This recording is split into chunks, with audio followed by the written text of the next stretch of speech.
إن الحمد لله نحمده ونستعينه ونستغفره ونؤمن به ونتوكل عليه ونعوذ بالله من شرور أنفسنا ومن سيئات أعمالنا من يهده الله فلا مضل له ومن يضلل فلا هادي له وأشهد أن لا إله إلا الله وحده لا شريك له وأشهد أن محمدا عبده ورسوله اللهم صل على محمد وعلى آل محمد كما صليت على إبراهيم وعلى آل إبراهيم إنك حميد مجيد اللهم بارك على محمد وعلى آل محمد كما باركت على إبراهيم وعلى آل إبراهيم إنك حميد مجيد أعوذ بالله السميع العليم من الشيطان الرجيم بسم الله الرحمن الرحيم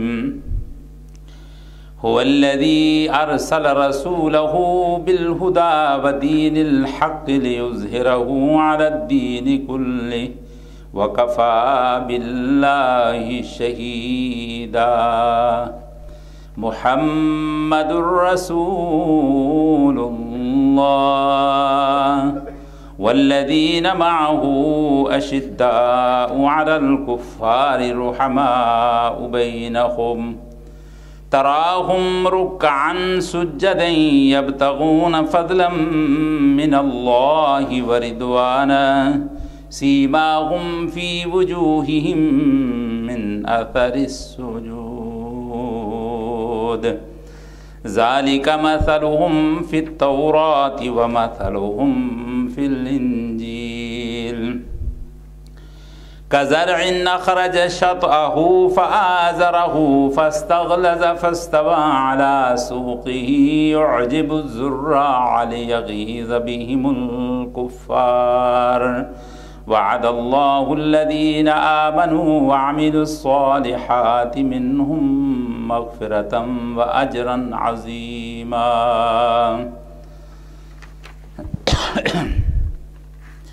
ہم سے پہلے تھا عجب تیرے جہاں کا منظر کہیں مسجود تھے پتھر کہیں معبود شجر خوگر پیکر محسوس تھی انسان کی نظر مانتا پھر اندیکھے خدا کو کیوں کر تیرے نام پہ تلوار اٹھائی ہم نے بات جو بگڑی تھی وہ بنائی ہم نے تھے ہم ہی ایک تیرے مار کا آراؤں میں خشکیوں میں کبھی لڑتے کبھی دریاؤں میں دی آذان کبھی یورپ کے کلیساؤں میں کبھی افریقہ کے تپتے ہوئے صحراؤں میں شاہ آنکھوں میں نہ جچتی تھی جہاں داروں کی کلمہ پڑھتے تھے ہم چھاؤں میں تلواروں کی میرے عزیز دوستوں اور بزرگوں اللہ سبحانہ و تعالی نے خاتم النبیین حضرت محمد الرسول اللہ صلی اللہ علیہ وسلم کو اسوہ حسنہ بنا کر بھیجا رول ماڈل لقد کان لکم فی رسول اللہ اسوۃ حسنہ کہ رسول اللہ صلی اللہ علیہ وسلم کی زندگی میں تمہارے لیے کامل نمونہ ہے ہمارا عقیدہ یہ ہے کہ نبی صلی اللہ علیہ وسلم کامل ترین انسان ہے ساری مخلوقات میں سے اللہ تعالیٰ نے جس ہستی کو بحیثیت انسان کامل بنایا وہ صرف ایک ذات ہے اور وہ خاتم ہے خاتم النبیین نبی صلی اللہ علیہ وسلم سے پہلے جتنے بھی نبی آتے تھے وہ آخر میں یہی کہتے تھے کہ ہمارے بعد فلاں نبی آنے والا ہے اور اس نبی کے آنے کے بعد وہ اعلان کرتا کہ میں اس کے بعد آیا ہوں یہ ایک آنر تھا، اعزاز تھا کہ محمد صلی اللہ علیہ وسلم سے پہلے آنے والا ہر نبی پہلے نبی کا نمائندہ ہوتا اور اس کی بشارت کی وجہ سے آتا۔ لیکن حضور سرور دو عالم صلی اللہ علیہ وسلم کی آمد کے بعد اللہ تعالیٰ نے یہ نبوت کا دروازہ بالکل بند کر دیا۔ جو پہلے آتا تھا حضور کی بعثت سے وہ نبی ہوتا تھا، وہ اللہ کے بہترین بندوں میں سے ہوتا تھا، لیکن حضور کے بعد اگر کوئی نبوت کا دعویٰ کرے تو وہ دجال اور کذاب ہے۔ حضور نے فرمایا کہ میری امت میں میرے بعد 40 آدمی ایسے آئیں گے، اور وہ 40 آدمی کون ہوں گے؟ جو اپنے آپ کو کہیں گے کہ میں نبی ہوں، میں اللہ کا بھیجا ہوا بندہ ہوں۔ کلکم کذابون ثلاثون دجالون، یہ 30 کے 30 آدمی، بعض روایتوں میں 40 ہے، بعض میں 30 کا ذکر ہے، 30 آدمی بڑے بڑے ہوں گے جو نبوت کا دعویٰ کریں گے، اور ہر آدمی یہ سمجھے گا کہ وہ خدا کا نبی ہے، لیکن اللہ کی لسٹ میں وہ آدمی کذاب ہوگا، دجال ہوگا۔ دجل فریب، مکر اور ایسے وہ حرکتیں کریں گے کہ جس سے لوگوں کو متاثر کر سکے۔ مثلا ایک جھوٹا نبی تھا، منصور کے زمانے میں پکڑا گیا، اس کو لایا گیا بادشاہ کے سامنے، کہا گیا کہ بھائی تو سنا ہے کہ نبوت کا دعویٰ کرتا ہے؟ کہنے لگا جی ہاں۔ اس نے کہا اچھا کوئی میریکل دکھاؤ، معجزہ دکھاؤ۔ وہ کہنے لگا جی کیا معجزہ دکھاؤں؟ اس نے کہا ایک تربوز بنا کے دکھاؤ، واٹر ملن، بڑا سا، اتنا سا۔ کہنے لگا جی مجھے بازار جانے کی اجازت دو۔ وہ کہنے لگا کہ نہیں نبی ہے تو یہی بنا کے دکھا، معجزہ دکھا۔ کہنے لگا دیکھو اللہ رب العالمین اتنی بڑی ہستی کا مالک ہے، اتنی قدرت کا مالک ہے، وہ بھی ایک تربوز کو بنانے میں 6 مہینے لگا دیتا ہے، تو مجھے تم آدھ گھنٹہ بھی نہیں دیتے۔ یعنی اس طرح کے وہ ٹرک اور اس طرح کی وہ ذہانت اور اس طرح کا وہ ذہن کو استعمال کر کے لوگوں کو پاگل اور بیوقوف بناتے تھے۔ حضور نے فرمایا کہ جو بھی نبوت کا دعویٰ کرے گا وہ کذاب اور دجال ہوگا۔ اب یہ چیز ہمارے لیے ایک سوچنے کی ہے، کیونکہ حضور صلی اللہ علیہ وسلم کو آخر دم تک، قیامت تک کے لیے اللہ نے خاتم النبیین بنایا، اور جس طرح حضور کی ذات کامل ہے، اکمل ہے، حضور کے بعد کوئی کامل انسان ایسا نہیں ہو سکتا۔ اسی طرح ہر وہ چیز کہ جو نبی صلی اللہ علیہ وسلم کے ساتھ تعلق ہے جس کا، وہ بھی بے مثال دنیا کے اندر بنائی گئی۔ اللہ نے ایسا خاندان آپ کو دیا کہ جس طرح کا خاندان کسی کو نہیں تھا۔ سلسلہ نبوت اتنا زبردست تھا، حضور نے فرمایا میرے خاندان میں شروع سے لے کر آخر تک کوئی بدکار آدمی شامل نہیں ہے۔ ہمارے آباء و اجداد میں ہمیشہ نیک اور صالح، جرت مند اور بہادر لوگ ہوا کرتے تھے۔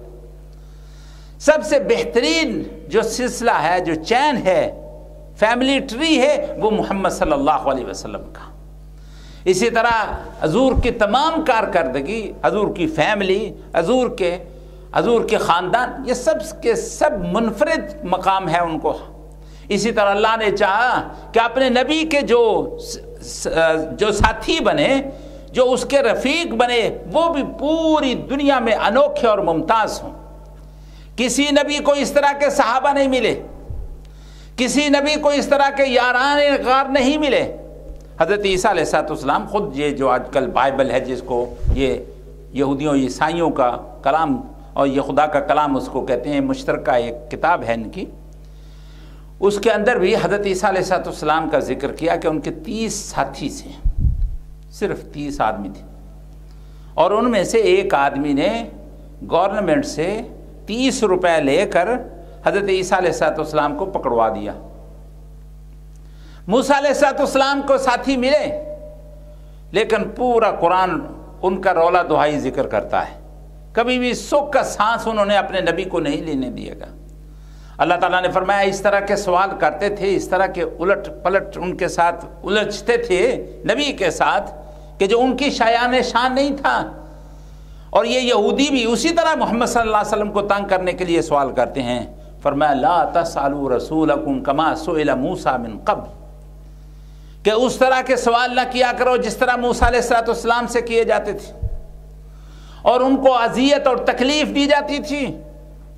اللہ تعالیٰ نے فرمایا لا تکونوا کالذین آذوا موسیٰ فبرأہ اللہ مما قالوا وکان عند اللہ وجیہا، کہ تم اس طرح ایذا اپنے نبی کو مت دو جس طرح کہ موسیٰ کے ساتھی ان کو دیا کرتے تھے، ہر وقت وہ تکلیف میں رہے. اسی طرح حضرت نوح علیہ السلام کے ساتھ دیکھیے، بہت کم لوگ تھے ایمان لانے والے، اور ان میں اچھے لوگ بھی تھے، سچے لوگ بھی تھے اور منافق بھی تھے. اس طرح تو ہوتا تھا. لیکن اس طرح کی جماعت جس طرح محمد صلی اللہ علیہ وسلم کو اللہ تعالیٰ نے عطا فرمائی، اس طرح کی جماعت کسی بھی نبی کو نہیں ملی.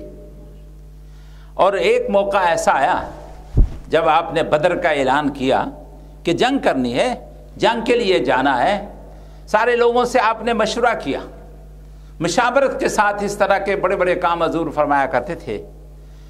تو ان سب سے پوچھا کہ بھئی آپ بتاؤ کہ ہمیں کیا کرنا چاہیے. دشمن ہمارے اوپر حملہ کرنے کے لیے نکل آیا ہے، اس کے پاس ساز و سامان ہے، گھوڑے ہیں، سواریاں ہیں، اونٹ ہیں، اسلحہ ہے، سب کچھ ہے، ہمارے پاس کچھ نہیں ہے. تو کس طریقے سے ہم ان کا مقابلہ کریں؟ کسی نے کوئی مشورہ دیا، کسی نے کوئی مشورہ دیا. اب لوگوں نے یہ فیل کیا کہ حضور کچھ اور چاہتے ہیں. تو حضرت ابو بکر صدیق رضی اللہ تعالیٰ عنہ کھڑے ہوئے اور کہا کہ اے اللہ کے پاک پیغمبر صلی اللہ علیہ وسلم، آپ جو ارشاد فرمائیں گے ہمیں منظور ہوگا. ہماری جان، ہمارا مال، ہماری عزت، سب کچھ آپ کے نام پہ قربان. حضور صلی اللہ علیہ وسلم نے فرمایا جزاک اللہ، تو نے خوش کر دیا، اور ابو بکر تم نے تو ہمیشہ ہی خوش کیا. تو ایسے محسوس ہوا کہ ابھی حضور کچھ اور چاہتے تھے، کیونکہ حضرت ابو بکر، حضرت عمر، عثمان، یہ سب کے سب مہاجر تھے، مکے سے آئے تھے نا. لیکن جو لوگ اصل میں گھر والے تھے، مدینے والے تھے، حضور چاہتے تھے کہ وہ بھی کچھ ہمیں بتائیں، وہ بھی کچھ اپنے اظہار کریں، اپنے جان نثاری کا وہ بھی کوئی ثبوت دیں.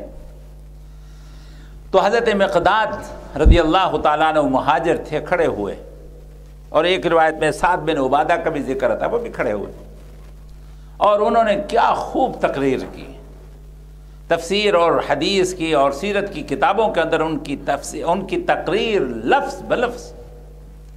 انہوں نے کہا اللہ کے پاک پیغمبر، آپ سے پہلے موسیٰ علیہ السلام کے ساتھ بھی ایسے ہوا، انہوں نے بھی اپنے ساتھیوں کے ساتھ مشورہ کیا تھا اور ان سے رائے چاہی تھی کہ ہم ان کے ساتھ لڑیں یا نہیں لڑیں. تو ان کے ساتھیوں نے کیا جواب دیا تھا؟ فَاذْهَبْ أَنْتَ وَرَبُّكَ فَقَاتِلَا إِنَّا هَاهُنَا قَاعِدُونَ. سارے بنی اسرائیلی کہنے لگے کہ اے موسیٰ، تو جاؤ اور تیرا رب جانے، دونوں جا کر لڑو اس قوم کے ساتھ، بڑے تکڑے ہو، بڑی طاقت ہے تمہارے اندر. جب تم فتح کر لو گے، ان کے ساتھ لڑائی کو فتح کر لو گے، تو ہم بھی آپ کے ساتھ آ جائیں گے اور وہاں پر جھنڈا ہم بھی لہرا دیں گے. تو ایک قوم تھی، نبی کی قوم، جنہوں نے اپنے نبی کو مشورہ دیا کہ وہ جائے اور اس کا رب جا کر لڑے. وہ تو تھے موسیٰ کے ساتھی. لیکن اے محمد صلی اللہ علیہ وسلم، آپ اور ہم، کوئی مقابلہ نہیں ہے موسیٰ اور ان کی قوم کے ساتھ. وہ کہتے تھے کہ تم جاؤ، اور ہم یہ کہتے ہیں کہ اللہ کے پاک پیغمبر آپ یہاں بیٹھیں، ہم جا کے لڑتے ہیں.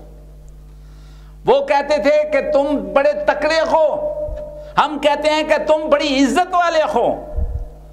اے اللہ کے پاک پیغمبر، جو چیز آپ ہمارے مال سے لیں گے وہ چیز ہمیں اتنی زیادہ محبوب ہوگی بنسبت اس چیز کے جو آپ ہمارے مال میں سے چھوڑ دیں گے. وہ تو کہتے تھے کہ جاؤ اس قوم فلسطین والوں کے ساتھ لڑو، اور ہم یہ کہتے ہیں کہ آپ ہمیں حکم دیں ہم برق غمات تک جائیں، اور اگر آپ ہمیں حکم دیں تو ہم دریاؤں کے اندر کود جائیں، ہم جلتی ہوئی آگ کے شعلوں کے اندر کود جائیں۔ برق غمات کا لفظ آتا ہے کہ وہاں تک ہم جانے کے لیے تیار ہیں۔ حضرت مقداد کی یہ تقریر اتنی خوبصورت تقریر تھی کہ جس نے سارے لوگوں کے ایمان کی تجدید اور حرارت پیدا کر دی۔ نبی صلی اللہ علیہ وسلم بڑے خوش ہوئے، اور یہ کوئی ایسا واقعہ نہیں ہے، ایک مرتبہ کا واقعہ نہیں ہے۔ جنگ حنین میں بھی جب مکے میں آیا ہے لڑنے کے لیے نبی صلی اللہ علیہ وسلم، اور اللہ تعالیٰ نے آپ کے ہاتھ پر مکہ فتح کر دیا، تو اس کے بعد جلدی ہی دشمنوں نے جمع ہو کر حنین کے موقع پر حضور کو لڑائی کے لیے آمادہ کیا، اور اس وقت بڑی تعداد تھی آپ کے ساتھ بھی، جو نئے نئے مسلمان نوجوان ہوئے تھے مکے میں وہ بھی ساتھ تھے۔ ظاہر ہے نوجوان اتنے محتاط نہیں ہوتے، ڈسپلن اتنا نہیں ہوتا تھا، تو انہوں نے کیا کیا کہ اپنی مرضی سے ہی آگے پیچھے جانا شروع کر دیا۔ تو نتیجہ یہ ہوا کہ وہ جو دشمنوں کا لشکر تھا ان کی تدبیریں کامیاب ہوئیں، اور انہوں نے اتنا یک بارگی حملہ کیا کہ سب کے قدم اکھڑ گئے، لیکن اللہ کے نبی صلی اللہ علیہ وسلم کھڑے ہو رہے، اپنے خچر پر کھڑے ہو گئے۔ حالانکہ جب تیر آ رہے ہوں، گولیاں برس رہی ہوں تو آدمی نیچے چھپ جاتا ہے، لیکن حضور اپنے خچر پر کھڑے ہو گئے، اور آپ نے فرمایا انا النبی لا کذب انا ابن عبد المطلب، کہ لوگو میں اللہ کا نبی ہوں اور اس میں کوئی شک نہیں ہے، اور میں عبد المطلب کا بیٹا ہوں، شجاع کا اور بہادر انسان کا بیٹا ہوں۔ حضور صلی اللہ علیہ وسلم کی اس کیفیت کو دیکھ کر تو دور دور جو لوگ بکھرے ہوئے تھے وہ جمع ہونے شروع ہو گئے کہ جب ہمارا قائد اتنی جرت کے ساتھ کھڑا ہے تو ہمیں کیوں بھاگنے کی کیا ضرورت، کیا مصیبت پڑی ہے؟ سب کے سب جمع ہو گئے۔ اب جو بات میں بیان کرنا چاہتا ہوں، اور مولانا منیر قاسم صاحب تشریف لائے ہیں، میں ان کو بھی دعوت دینے والا ہوں، تو لوگ جب اکٹھا ہو گئے اور اتنی جگرے کے ساتھ لڑے کہ وہ بالکل جنگ کا پاسا پلٹ گیا، اور اللہ سبحانہ وتعالیٰ نے اس کا ذکر قرآن میں کیا۔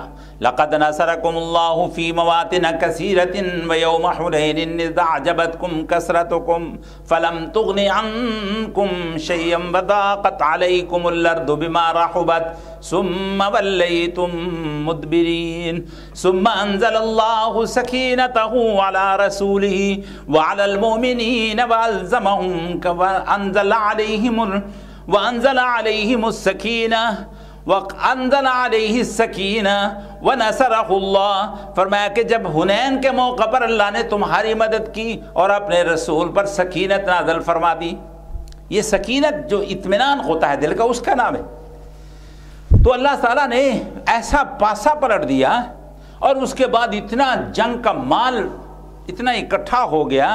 نبی صلی اللہ علیہ وسلم نے جو نئے لوگ تھے ان کی دل جوئی کے لیے، یہ بھی حضور نے ہمیں طریقہ بتایا کہ جو نئے لوگ ساتھی شامل ہوں ان کی دل جوئی کرو، مال کے ساتھ، الفاظ کے ساتھ، ہمدردی کے ساتھ۔ حضور نے ان کو دیا، بہت دیا، کسی کو 300 اونٹ، کسی کو 400 چاندی، کسی کو کتنے تولے چاندی سونا، بہت زیادہ جو نئے نئے مسلمان ہوئے تھے ان کو دے دیا۔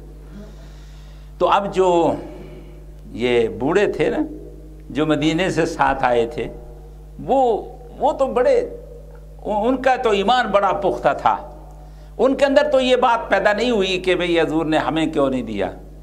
لیکن جو نوجوان تھے مدینے کے وہ کہنے لگے کہ دیکھو مرنے مارنے کے لیے ہم، اور پیسہ جب بانٹنے کا ٹائم آتا ہے تو ان لوگوں کو ترجیح دی جاتی ہے جو کل مسلمان ہوئے۔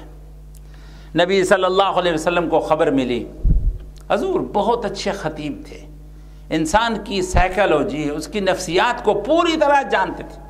آپ نے ان سب کو اکٹھا کیا خیموں کے اندر، فرمایا انا سمعت کذا و کذا، میں نے یوں اس طرح کی باتیں سنی ہیں، کیا یہ سچ ہے؟ تو اب وہ شرمندہ تو ہو رہے تھے، یعنی نوجوانوں کی جگہ پر بوڑھے لوگ شرمندہ ہو رہے تھے کہ ہمارے نوجوانوں نے یہ باتیں کہی ہیں. تو کہنے لگے اللہ کے رسول صلی اللہ علیہ وسلم ہم تو خوش ہیں، جو آپ ہمیں دیں، ہم آپ کے لیے کوئی مال کے لیے نہیں آئے، ہم تو ایمان کے تقاضے کو پورا کرنے کے لیے آپ کے ساتھ آئے.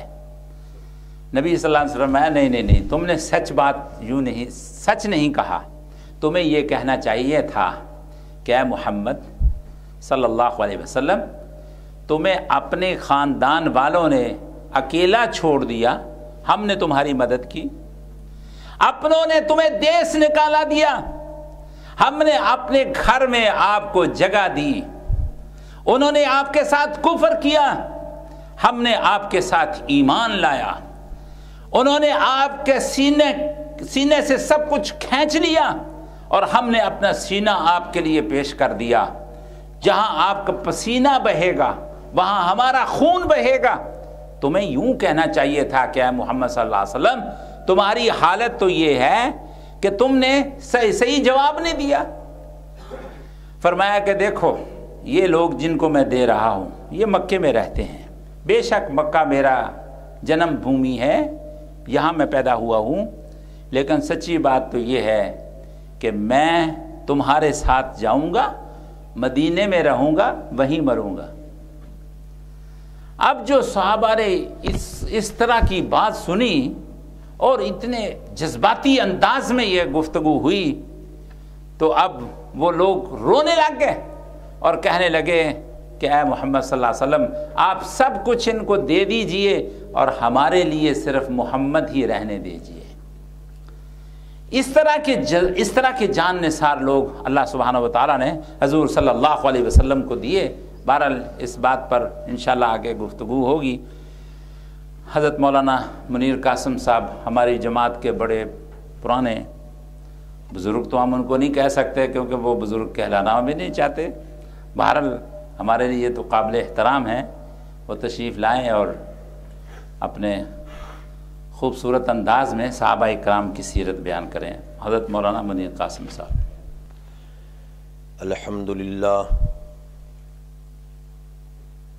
الحمدللہ وحدہ والصلاة والسلام علی سید الرسل وخاتم الانبیاء. اللہم صل علی محمد وعلی آل محمد کما صلیت علی ابراہیم وعلی آل ابراہیم انک حمید مجید. اللہم بارک علی محمد وعلی آل محمد کما بارکت علی ابراہیم وعلی آل ابراہیم انک حمید مجید. اما بعد فاعوذ باللہ من الشیطان الرجیم. بسم اللہ الرحمن الرحیم. محمد رسول اللہ والذین معہ اشداء علی الکفار رحماء بینہم تراہم رکعا سجدا یبتغون فضلا من اللہ ورضوانا. صدق اللہ مولانا العظیم. دے یار کچھ جان پا، بہت کمزور ہے بہت. دین یہ وہ شجر نہیں کہ جس نے پانی سے غذا پائی. دین یہ وہ شجر نہیں کہ جس نے پانی سے غذا پائی. صحابہ نے دیا خون تو اس نے پرورش پائی. محدث جب بنے والی تو اس میں بہار آئی، اور ہم جب ہوئے ناخلف تو اس کی شکل مرجھائی.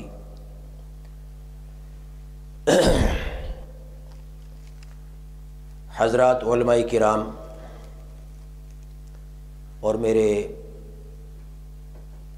بزرگان محترم، السلام علیکم ورحمۃ اللہ وبرکاتہ۔ حمد و ثنا کے بعد آج کے جلسہ کے عنوان کے انتخاب پر میں دین توحید کے مخلص رفیق حضرت مولانا پروفیسر حافظ عبدالعالی درانی صاحب کو مبارکباد پیش کرتا ہوں۔ اس کی وجہ یہ ہے کہ آج کل مجالس، کانفرنسز، جلسوں کے مضامین مختلف قسم کے وہ منتخب کیے جاتے ہیں، لیکن آج والا جو موضوع ہے اس کو بہت کم موضوع سخن بنایا جاتا ہے، جبکہ یہ دین کی بنیاد ہے۔ تو اللہ تعالی حافظ صاحب کو اس کا اجر عظیم عطا فرمائے، اور ہمیں اللہ توفیق عطا فرمائے کہ ہم اس مسئلہ پہ غور کریں، سمجھیں۔ عنوان ہے عظمت صحابہ کرام۔ وقت بہت مختصر ہے، نہ تو اس عنوان کو تھوڑے ٹائم میں بیان کیا جا سکتا ہے، لیکن حافظ صاحب کا بہت شارٹ نوٹس پر میں حاضر ہوا ہوں۔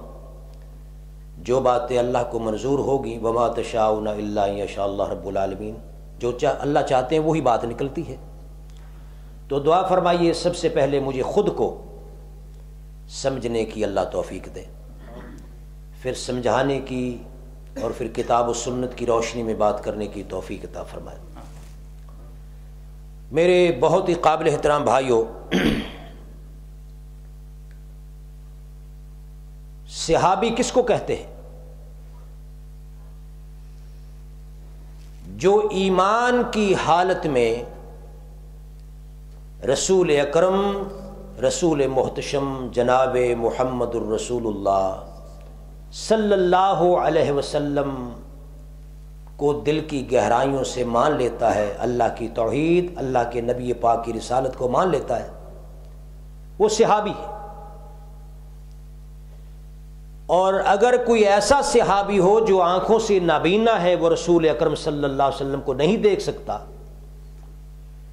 وہ ایمان والا ہے، تو اس کو اللہ کا رسول اپنی پیاری آنکھوں سے دیکھ لے تو وہ بھی صحابی ہے۔ صحابہ کا عنوان اتنا عظیم عنوان ہے جسے اللہ کے قرآن نے بڑا ہی کھول کھول کے بیان کیا، اور جب ہم حدیث پاک کا مطالعہ کرتے ہیں تو رسول اکرم جناب محمد الرسول اللہ، ہاں کہو نا صلی اللہ علیہ وسلم، درود پڑھا کرو حضور کا نام سن کے۔ حضور اکرم صلی اللہ علیہ وسلم نے اپنی پیاری زبان پاک سے صحابہ کرام کی عظمت خود بیان فرمائی۔ میرے قابل احترام بھائیوں، حضور اکرم صلی اللہ علیہ وسلم کا یہ ارشاد سنیے، دل و نگاہ میں جگہ دیجئے۔ ایک جگہ پہ حضور فرماتے ہیں، اللہ اللہ فی اصحابی، اے لوگو میری جماعت صحابہ کرام کی بارہ میں اللہ سے ڈر جاؤ، اللہ سے ڈر جاؤ۔ لا تتخذوہم غرضا من بعدی، میرے بعد میری جماعت، میرے صحابہ کرام کو نشانہ نہ بنانا۔ فمن احبہم فبحبی احبہم، ان سے وہی محبت کرے گا، میری محبت کی بنا پہ آپ صحابہ سے محبت کریں گے۔ ومن ابغضہم فببغضی ابغضہم، جو میرے سے بغض رکھے گا وہ میری جماعت صحابہ کرام سے بھی بغض رکھے گا۔ ایک مقام پہ سید ولد آدم جناب محمد الرسول اللہ صلی اللہ علیہ وسلم نے فرمایا کہ اے لوگو لا تسبوا اصحابی، میرے صحابہ کو گالی نہ دینا، برا نہ کہنا، ان کو میلی نگاہ سے نہ دیکھنا۔ کیوں؟ لو ان احدکم انفق مثل احد ذهبا ما بلغ مد احدهم ولا نصیفا۔ حضور اکرم صلی اللہ علیہ وسلم نے فرمایا کہ میرے پیاروں کو برا نہ کہنا، میرے صحابہ میں سے اگر کوئی ایک صحابی وہ ایک مد جنوں آپ مٹھ کہنے ہیں جو اللہ کی راستے میں خرچ کرے جو، اور تم احد پہاڑ جتنا سونا خرچ کر لو اللہ کی راہ میں، احد پہاڑ کے برابر خرچ کیا ہوا سونا میرے صحابی کی اس مد کے آدھا حصہ بھی نہیں پہنچ سکتا۔ تو میرے بہت پیارے بھائیوں، آپ نے غور فرمایا کہ حضور اکرم صلی اللہ علیہ وسلم اپنی پیاری زبان سے اپنی اس پیاری جماعت کی شان بیان فرما رہے ہیں، اور کہیں اللہ سبحانہ و تعالی اپنے پیارے پیغمبر کے صحابہ کو ان الفاظ میں مخاطب فرما رہے ہیں۔ اللہ فرماتے ہیں کنتم خیر امت، توجہ فرمائیے، آپ سے پوچھ کے چلتا ہوں، یہ قرآن کب نازل ہوا؟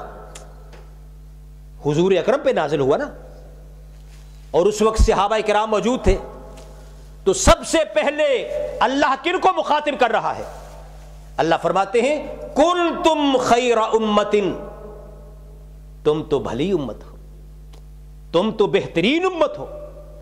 بلا جس امت کو اللہ کا قرآن، اللہ اپنی کلام پاک میں یہ فرمائے کہ کنتم خیر امت، تم تو بہت اچھی امت ہو، اسے کوئی کور باطن برا بھی کہے تو وہ کم ہو سکتی ہے ان کی شان؟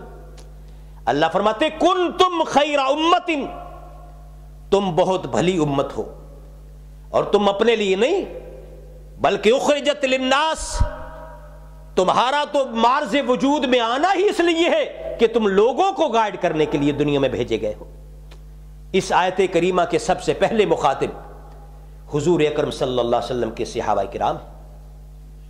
تو میرے قابل احترام بھائیوں، قرآن پاک اگر آپ مطالعہ فرمائیں، اللہ فرماتے ہیں اللہ یخلق، اللہ نے یہ ساری کائنات کو پیدا کیا، پیدا فرمانے کے بعد وہ یختار، پھر اس میں سے کچھ چن لیتے ہیں۔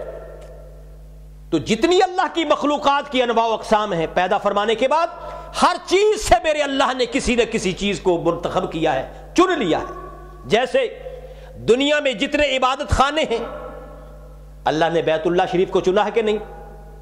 یہ علیحدہ بات ہے کہ آج میں انہیں اور کچھ نہیں کہتا، بے ایمان نہیں کہتا، سادے کہوں گا کہ ان کے ہاں بیت اللہ کی کوئی قدر و منزلت نہیں، اس لیے وہ اپنی سادگی کی بنا پہ اپنی کتابوں میں لکھ دیتے ہیں کہ سارے جہاں کے اقطاب کرتے ہیں کعبے کا طواف، سارے جہاں کے اقطاب کرتے ہیں کعبے کا طواف، اور کعبہ کرتا ہے طواف اے درے والا تیرا، اے پیر عبد القادر جیلانی رحمت اللہ علیہ۔ آپ کہہ دو رحمت اللہ علیہ، کیونکہ ہمارے وہ بہت بڑے موحد تھے، توحیدی آدمی تھے۔ کتنے توحیدی آدمی تھے؟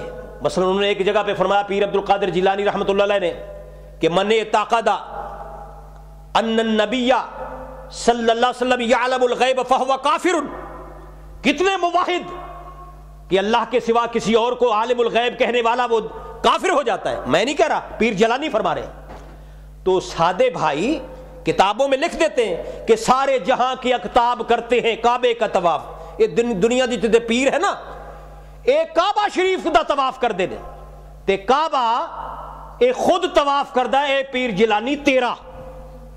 اب یہ کتابیں چھپی ہوئی ہیں، تو میں کوئی تبصرہ نہیں کرتا، میں کہتا ہوں اللہ توفیق عطا فرمائے۔ اللہ کی جتنے معبد خانے دنیا میں آئے تو سب سے اللہ نے چن لیا خانہ کعبہ کو، بیت اللہ کو چن لیا اللہ نے، اور جتنی دنیا میں اللہ نے مسجدیں بنائیں، مسجدوں میں سے چن لیا جناب محمد الرسول اللہ صلی اللہ علیہ وسلم کی مسجد کو، مسجد نبوی کو، اور دنیا میں جتنے چشمے آئے اللہ نے زمزم کو چن لیا، عبادت خانوں سے خانہ کعبہ کو چن لیا، مسجدوں میں سے مسجد نبوی کو چن لیا، چشموں میں سے زمزم کے پانی کے چشمے کو چن لیا، پہاڑوں میں سے کوتور کو چن لیا میرے دوستو بزرگوں، اور پھر کتابوں میں سے قرآن پاک کو چن لیا، مہینوں میں سے رمضان شریف کے مہینے کو چن لیا، دنوں میں سے اللہ نے جمعۃ المبارک کے دن کو چن لیا، اور میرے پیارے بھائیوں انبیاء میں سے سید ولد آدم جناب محمد الرسول اللہ کو چن لیا، اور میرے پاک محمد الرسول اللہ کو چن لیا سارے نبیوں میں سے، اور سب انبیاء کی امتوں میں سے محمد الرسول اللہ کی امت کو چن لیا، اور محمد الرسول اللہ کی امت میں سے وہ حدیبیہ والے 1400 صحابہ کو اللہ نے چن لیا، اور 1400 صحابہ میں سے بدری 313 کو اللہ نے چن لیا، اور 313 میں سے اللہ نے عشرہ مبشرہ 10 کو چن لیا، اور 10 میں سے 4 خلفائے راشدین کو چن لیا، اور 4 میں سے میرے صدیق کو چن لیا۔ صدیق حافظ صاحب سورج کی نظر، سورج کی کرن دونوں پہ پڑھی، ابو جہل پہ بھی صدیق پہ بھی، سورج کی کرن دونوں پہ پڑھی، ابو جہل پہ بھی صدیق پہ بھی۔ خدا رے قسمت تو دیکھو، ایک پتھر ہے ایک ہیرا ہے۔ دین یہ وہ شجر نہیں کہ جس نے پانی سے غذا پائی، صحابہ نے دیا خون تو اس نے پرورش پائی، محدث جب بنے والی تو اس میں بہار آئی، ہم جب ہوئے ناخلف تو اس کی شکل مرجائی۔ وعلیکم السلام ورحمۃ اللہ۔ میرے قابل احترام بھائیوں، یاد رکھو ایک جگہ پہ خدا تعالی نے فرمایا کہ من کان عدو لجبریل، اے میرے پاک محمد الرسول اللہ، جو جبریل کا دشمن ہے، اے نبی وہ تو تیرا دشمن، وہ تو تیرا دشمن ہے۔ تو بات مختصر کرتا ہوں، کچھ اصول کی بات کرتا ہوں۔ یاد رکھو اگر اللہ اور جبریل کے درمیان سے، محمد اور اللہ کے درمیان سے جبریل امین کو نکالو تو دین پھر بھی نہیں پہنچے گا، اور اگر نبی اور امت کے درمیان میں سے صحابہ کرام کو نکالو تو اللہ کی قسم دین پھر بھی تمہارے پاس نہیں پہنچ سکے گا۔ اچھا، جس حدیث کا پہلا راوی صحابی رسول نہیں، یہ علماء تشریف فرما ہے، جس حدیث کا پہلا راوی صحابی رسول نہیں، آپ اس حدیث کو ماننے کے لیے تیار ہیں؟ علمی زبان میں اسے مرسل کہا جاتا ہے، ہم اس کو ماننے پر سوچ میں پڑ جاتے ہیں، صحابی کا واسطہ ہی نہیں، ہم کیسے مانیں یہ رسول اللہ نے فرمایا؟ تو میرے قابل احترام بھائیوں، یہ عنوان کے لیے بڑا لمبا ٹائم چاہیے، لیکن میں اشارہ کر کے آگے چلتا ہوں۔ مثلا حضرت آپ صاحب نے مجھے کچھ حکم فرمایا، صحابہ کرام کے بارے میں اللہ نے کیا فرمایا؟ فرمایا کہ صحابہ کرام کون ہیں؟ قرآن پاک کہتا ہے کہ ان الذین یغضون اصواتهم عند رسول اللہ، ان الذین یغضون اصواتهم عند رسول اللہ اولئک الذین امتحن اللہ قلوبهم للتقوی لہم مغفرۃ واجر عظیم۔ قرآن پاک سے بڑھ کر کوئی دلیل نہیں ہو سکتی میرے قابل احترام بھائیوں۔ صحابہ کا مسئلہ سمجھنے کے لیے اللہ کا قرآن سمجھیے۔ اللہ فرماتے کہ میرے صحابہ تو وہ ہے محمد عربی کے مکتبہ مصطفی کے تلامذہ، محمد کی جماعت صلی اللہ علیہ وسلم۔ میرے دوستو آپ کو پتہ ہے بٹیر باز کے یار بھی بٹیر باز ہوتے ہیں، چوروں کے یار بھی حافظ صاحب چور ہوتے ہیں، ٹھگوں کے یار بھی ٹھگ ہوتے ہیں، کبوتر بازوں کے یار بھی کبوتر باز ہوتے ہیں، ککڑ لڑانے والوں کے یار ککڑ لڑانے والے ہوتے ہیں، بٹیرے لڑانے والوں کے یار بھی بٹیرے والے ہوتے ہیں، شرابیوں کے یار بھی شرابی ہوتے ہیں، بدماشوں کے یار بھی بدماش ہوتے ہیں۔ میں کہا کرتا ہوں جس طرح میرا اللہ کا نبی اور محمد عربی پاک ہے، میرا نبی معصوم ہے، اسی طرح محمد کی جماعت بھی اللہ نے محفوظ بنائی ہے۔ فرمایا کہ میرے نبی کے صحابہ تو وہ ہے خدا کی قسم جب رسول اکرم تشریف فرما ہوا کرتے تھے، اللہ کی قسم میرے آقا کے فرمان جب صحابہ کرام سنتے تھے تو جس طرح آگ پہ پانی چھڑک دیا جاتا ہو صحابہ کرام پر محمد عربی کے فرمودات کا ایسے اثر ہوا کرتا تھا۔ اسی لیے اللہ فرماتے ہیں میرے پاک نبی کے صحابہ وہ ہیں ان الذین یغضون اصواتهم عند رسول اللہ، میرے نبی کی آواز کے پاس صحابہ اپنی آوازوں کو پست کر لیا کرتے تھے، اور یہ مضمون چلتا چلتا اللہ سبحانہ و تعالی نے فرمایا یہ صحابہ وہ ہیں ان الذین یغضون اصواتهم عند رسول اللہ اولئک الذین امتحن اللہ قلوبهم للتقوی، اللہ نے ان کے ہاتھوں کا، پاؤں کا، سر کا، آنکھوں کا ذکر نہیں کیا، فرمایا کہ اللہ نے ان کے دلوں کا امتحان لیا، اللہ نے ان کا دلوں کا امتحان لے کے کیا فرمایا لہم مغفرۃ واجر عظیم، بخشش ہی بخشش اللہ نے رکھی۔ ایک مقام پہ اللہ سبحانہ و تعالیٰ فرماتے محمد الرسول اللہ، او لوگو محمد اللہ کے سچے رسول ہیں، والذین معہ اشداء علی الکفار رحماء بینہم، محمد اللہ کے سچے رسول ہیں اور وہ جو محمد کے ساتھ ساتھ تھے، بھلا کون تھے محمد کے ساتھ ساتھ؟ بولو تو صحیح، بدر میں کون تھے؟ حافظ صاحب نے صحیح جواب دیا، بدر میں کون تھے؟ احد میں کون تھے؟ خندق میں کون تھے؟ احزاب میں کون تھے؟ تبوک میں کون تھے؟ وہ جو محمد کے ساتھ ساتھ صحابہ کرام، اور کوئی تو ایسے محمد کے ساتھ ساتھ، اللہ کی قسم ہے آج بھی محمد کے ساتھ لیٹے ہوئے۔ کسی نے حضرت زین العابدین بیمار کربلا سے پوچھا کہ صدیق و فاروق کا کیا مقام ہے؟ فرمایا جا کے روضہ رسول کا جندرا کھول، جا کے دروازہ دیکھ، اندر جا کے صدیق و فاروق کا مقام دیکھ لے۔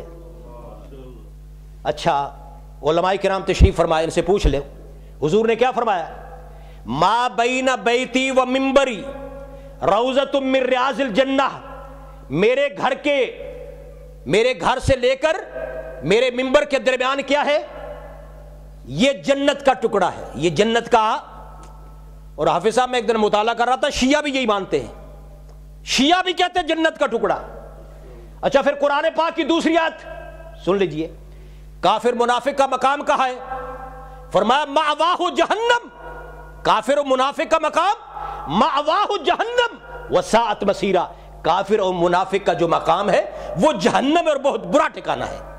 کافر منافق جہنم میں، اور نبی کا گھر روزے، یہ روزے سے لے کر یہ منبر تک جو جگہ ہے یہ کیا ہے؟ جنت کا ٹکڑا۔ تو صدیق و فاروق کام لیٹے ہوئے، وہ تو اب بھی جنت کے ٹکڑے میں لیٹے ہوئے، وہ تو اب بھی جنت میں لیٹے ہوئے ہیں۔ یا نبی کے روزے کو جنت کا ٹکڑا کہنا چھوڑ، یا پھر انہیں جنتی مان۔ کیوں جی؟ یا نبی کے روزے کو جنت کا ٹکڑا کہنا چھوڑ، یا پھر انہیں جنتی مان، دونوں میں سے ایک بات تو ماننا۔ کافر منافق کا ٹھکانہ قرآن کہتا جہنم ہے، یہ تو جنت میں ہے۔ تو بیمار کربلا زین العابدین نے ٹھیک کہا، صدیق و فاروق کا مقام دیکھنا، جا روضہ رسول میں دیکھ لے ان کا کتنا مقام ہے۔ اور میرے دوستو صدیق کون ہے؟ ایک مستقل عنوان ہے۔ فرمایا صدیق تو وہ ہے، حضور نے خود فرمایا کہ لوگوں ساری دنیا کے محمد عربی احسان بدلہ اتار چکا ہے، دنیا میں ایک انسان ہے جس کے احسانوں کا بدلہ محمد عربی بھی نہیں دے سکے۔ فاروق اعظم کون ہے؟ فرمایا فاروق اعظم تو وہ ہے، فرمایا عمر ان الشیطان لیخاف منک یا عمر، اور ایک جگہ پہ یہ بات کہی تھی، حدیث میں آتا ہے کہ جاءت جاریۃ عند رسول اللہ صلی اللہ علیہ وسلم، آپ بھی کہا کرو نا صلی اللہ علیہ وسلم، جاءت جاریۃ عند رسول اللہ صلی اللہ علیہ وسلم قالت یا رسول اللہ انی نظرت ان ردک اللہ سالما ان اضرب بین یدیک بالدف، یا رسول اللہ میرے آقا میں نے نظر بانی ہے، میں نے نظر، اگر اللہ نے آپ کو جنگ سے واپس صحیح سلامت لٹایا، میں نظر مانتی ہوں کہ میں آپ کے سامنے دف بجاؤں گی۔ تو حضور کو اللہ نے صحیح سلامت واپس لٹایا، تو حضور نے فرمایا ان کنتے نظرتے فضر بھی، اگر تو نے نظر مانی تھی تو پھر فضر بھی بجا لے۔ فہی جالت، شروع ہو گئی، فدخل ابو بکر، فہی جالت، وہ شروع رہی، اور کوئی صحابہ آئے، فہی جالت، اس نے اپنا کام جاری رکھا، فلما دخل عمر رضی اللہ تعالیٰ عنہ القد الدف تحت استیا، اس نے اپنے یہ پاؤں کے نیچے چھپا لیا دف کو، اور میرے آقا جناب محمد رسول اللہ نے یہ منظر دیکھا۔ منظر دیکھنے کے بعد فاروق اعظم کے بارے میں حضور نے فرمایا، اے عمر ان الشیطان لیخاف منک یا عمر، عمر تجھے تو دیکھ کے شیطان بھی راستہ چھوڑ جایا کرتا ہے۔ کہاں یاد آگے حضرت خطیب پاکستان، لوگ انہیں خطیب کہتے ہیں، میں انہیں الخطیب کہا کرتا ہوں۔ حضرت خطیب پاکستان حضرت شیخ پوری رحمت اللہ علیہ، حضرت شیخ پوری رحمت اللہ علیہ نے فرمایا، لوگوں جو عمر سے بھاگے گا سدھا قبر وچ جائے گا۔ خطیب پاکستان فرمایا کرتے تھے، کہاں بھاگو گے کو عمر سے؟ جب بچے کو لے کے تو سکول جاتا ہے، اگو ماسٹر پوچھتا ہے تیرے بچے دی کنی عمر ہے، اگے پھر عمر اگے میرے آگے اے بچیاں دی عمر، بڑھڑیاں دی عمر، بچیاں دی عمر، ماں دی عمر، پیو دی عمر، بھانجیاں دی عمر، بھتیجیاں دی عمر، چھوٹیاں دی عمر، وڈیاں دی عمر، اور جتھے عمر نہیں ہوتے موت ہے، جتھے موت نہیں ہوتے عمر ہے۔ تو اللہ کی قسم رسول اکرم نے فرمایا کہ ان الشیطان لیخاف منک یا عمر، اے عمر تجھے تو دیکھ کے شیطان بھاگ جاتا ہے۔ میں ابھی 1 مہینہ پہلے ایک کتاب کا مطالعہ کر رہا تھا، العیاذ باللہ، میرے گھر میں بریڈ فورڈ موجود ہے کتاب، اگر کوئی دیکھنا چاہے تو چونکہ ریکارڈ ہو رہا ہے تو میں ساتھ ہی کہتا ہوں، اگر کوئی دیکھنا چاہے تو کتاب میرے گھر بریڈ فورڈ موجود ہے، العیاذ باللہ۔ اس میں کتنی بری لغو بات حافظ صاحب، اس میں یہ بکواس ہے کہ اللہ نے شیطان سے پوچھا کہ اے شیطان تجھے میں نے بنایا، مجھے یہ بتا تیرے سے بڑے بھی کوئی شیطان ہے؟ اور یہ اس بندے کی کتاب ہے جس کے بارے میں وہ خمینی کہا کرتا تھا میں لا شیعہ ولا سنیہ، میں قائل نہیں ہوں شیعہ سنی کا، البتہ میں تم اتنی بات کہتا ہوں کہ تم ملا باقر مجلسی کی کتابوں کا مطالعہ کیا کرو ڈھنگ کے ساتھ، میں نہیں کچھ کہتا صحابہ کو، تم مطالعہ کیا کرو، تو ہم کرتے ہیں۔ اس میں کیا لکھا ہوا ہے؟ اللہ نے کہا اے شیطان تجھے میں نے بنایا، تیرے سے بڑا بھی شیطان کوئی ہے؟ تو شیطان نے اللہ کو کہا میرے سے بڑے شیطان مدینہ میں محمد کی قبر میں ابو بکر عمر دونوں لیٹے ہوئے، میرے سے بڑے شیطان، العیاذ باللہ۔ ایک تو وقت نہیں، ورنہ ایک صحابی پر بات ذرا تفصیلی ہو سکتی۔ تو یہ قوم دنیا میں آئی تاکہ دنیا سے اسلام کا، ذہنوں سے اسلام کا، قرآن کا نقشہ مٹا دیا جائے۔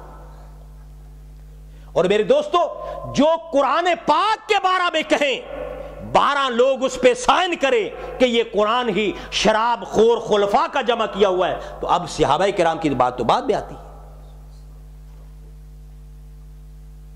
میرے پاس وہ بھی کتاب ہے، اس کتاب کا نام ہے فصل الخطاب، فصل الخطاب فی تحریف کتاب رب الارباب، بریڈ فورڈ میرے گھر میں موجود ہے، حسین نوری کی، آ کے پڑھ لو، لکھا ہوا کہ قرآن ہی غلط ہے، یہ محرف قرآن کتاب ہے۔